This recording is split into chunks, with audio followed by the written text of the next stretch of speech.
was identified as mentally retarded, put back from the 5th grade into the 4th grade, and stayed in that category until I got out of high school. I don't have any college training, but I met a high school teacher who one day changed my life. I was waiting on another student, and when he came in, he said to me, "Young man, go to the board and write what I'm about to tell you." And I said, I can't do that, sir. He said, "Why not?" I said, "I'm not one of your students." He said, "It doesn't matter, follow my directions now." I said, "I can't do that, sir." He said, "Why not?" I said, "Because I'm educable mentally retarded." And he came from behind his desk and he looked at me. He said, "Don't ever say that again. Someone's opinion of you does not have to become your reality." And as he talked, my heart began to beat fast. Tears began to run down my eyes, and I was in the back just listening to him, because the speech he was giving, that speech was for me. And he said, "Les Brown," he said, "if you want to do anything worthwhile in life, you've got to be hungry." I told Mr. Washington I wanted to become a disc jockey. And so I started working to develop myself. He said, "I want you to practice every day being a disc jockey." I said, "But I don't have any job now." He said, "It doesn't matter."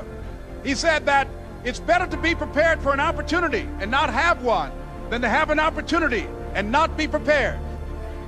And as I was working to develop myself, I applied for a job as a disc jockey, WMB, on Miami Beach. I went to a guy named Milton Butterball. I said, "How you doing, Mr. Butterball? I'd like to get a job as a disc jockey." He looked at me, he said, "You have any broadcast background?" I said, "No, sir, I don't." "You have any journalism background?" I said, "No, sir, I don't." He said, "We don't have any jobs available." I said, "Yes, sir." I went back to Mr. Washington and I told him. He said, "Don't take it personally." He said, "Most people are so negative, they will have to say no 7 times before they say yes." He said, "Go back again." So I went back again. I said, "How you doing, Mr. Butterball? My name is Les Brown." He said, "I know what your name is. What do you want?" I said, "I'd like to know whether or not you have any jobs as a disc jockey, sir." He said, "Didn't I just tell you yesterday we didn't have any jobs?" I said, "Yes, sir, but I know whether or not somebody got laid off or somebody was fired, sir." He said, "No one was laid off or fired. Now get on out of here." I came back the next day like I was seeing him for the first time. I said, "Hello, Mr. Butterball, how are you?" He looked at me with rage. He said, "Go get me some coffee." I said, "Yes, sir." And I went to get him some coffee. After a while, I would get their lunch and dinner, and I would go in the control rooms and take the disc jockeys their food, and I would not leave until they would ask me to leave. One Saturday afternoon, while I was at the radio station, a guy named Rock was drinking while he was on the air. I was the only one there, looking at him through the control room windows, walking back and forth, young, ready, and hungry. Pretty soon the phone rang, and it was the general manager.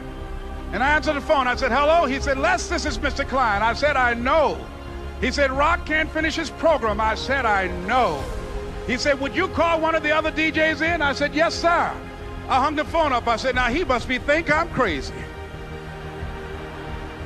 I called my mom and my girlfriend, Cassandra. I said, "Y'all turn up the radio and come out on the front porch. I'm about to come on the air." I waited for about 20 minutes, and I called him back. I said, "Mr. Klein, I can't find nobody." He said, "Young boy, do you know how to work the controls?" I said, "Yes, sir." He said, "Go in there and don't say nothing here." I said, "Yes, sir." I couldn't wait to get behind those controls. I put on an old Stevie Wonder record called Fingertips. I sat down behind that turntable. I said, "Look out, this is me, LB Triple P, Les Brown, your platter playing papa. There were none before me, and there will be none after me. Therefore, that makes me the one and only. Young and single and love to mingle, certified, bona fide, indubitably qualified to bring you satisfaction, a whole lot of action. Look out, baby, I'm your love man." I was hungry. I was hungry. You got to be hungry. Begin to know that you have greatness within you.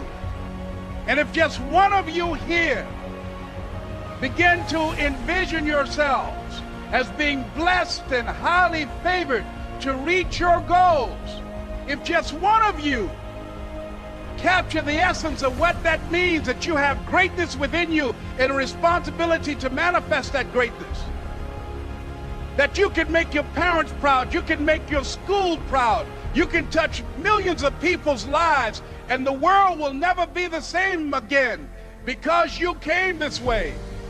It was hard, ladies and gentlemen, coming to speak to people. And I was facing financial difficulties in my own life. I was behind on my bills and my dreams, and I'm saying to them, you can live your dream. It was hard, ladies and gentlemen. It was very difficult to pick myself up each day believing that I could do it. There were times that I doubted myself. I used to ask myself, can I do this? And something said within me, you're the one. Don't give up on your dream. By continuing to push forward, by continuing to run toward my dream, that one day I would have my own talk show. It's a long shot, ladies and gentlemen, from Liberty City, an abandoned building on a floor, never knowing my mother or father. It's a long shot. Being here with you today in this dome in Atlanta, it's a long shot. No college training, labeled educable, mentally retarded, but I kept running toward my dream. Don't stop.